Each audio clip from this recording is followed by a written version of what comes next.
and relentless detective work, the result of which has broken open a case that has haunted them and survivors of the dead for more than 40 years. It's been terrible because there's no real closure to it.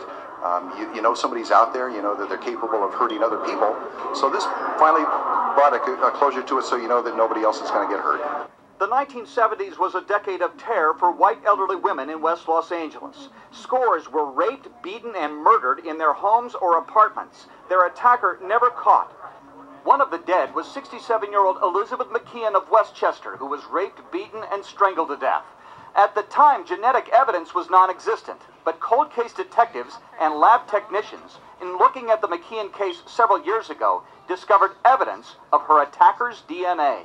Detectives received further notification that additional case-to-case matches had been made to this case. We have the same suspect, but we don't know who that individual is. It's an unknown person. That person is not in our database. That changed last October. As part of an effort to collect DNA samples from registered sex offenders, officers took tissue from 72-year-old John Floyd Thomas, who at an earlier age had served time in state prison for rape, but apparently had turned his life around, having worked for the State Workers' Compensation Fund in Glendale for the past 20 years. Police were later informed by lab officials with the State Department of Justice that Thomas's DNA sample was a match to 5 murders.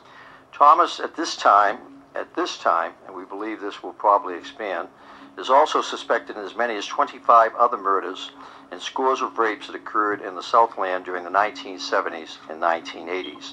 Larry Manchester was a detective that handled the Elizabeth McKeon murder. It's a relief. It's like it was the only open wound in my career.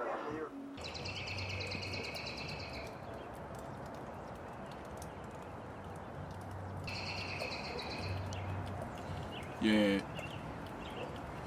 Coming to y'all live from one of the most notorious ghettos in the United States of America. They say you rule sa to all the POWs, that is prisoners of war, lost in the struggle due to the war on poverty, the war on ethnicity, the so-called war on drugs. After you just viewed that piece from CNN,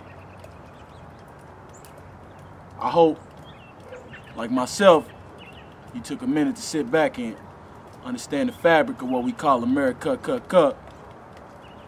felt that it was only important to bring y'all this piece from this habitat to let y'all understand that as men in this world, it's a burden and a responsibility in one to be a man, but at the same time, imagine that burden and that responsibility when you're a black man. See, as I watch this story, I witnessed how a man at 72 years of age, still haven't fully paid back his debt to society, even after serving a term in a correctional institution.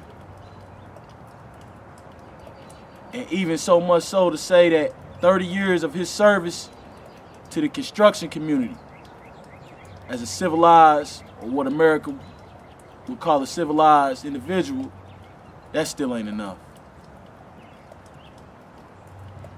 Be informed that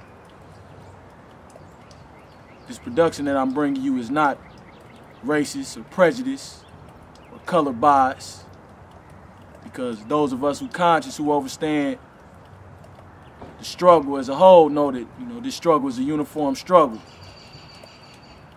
So in closing,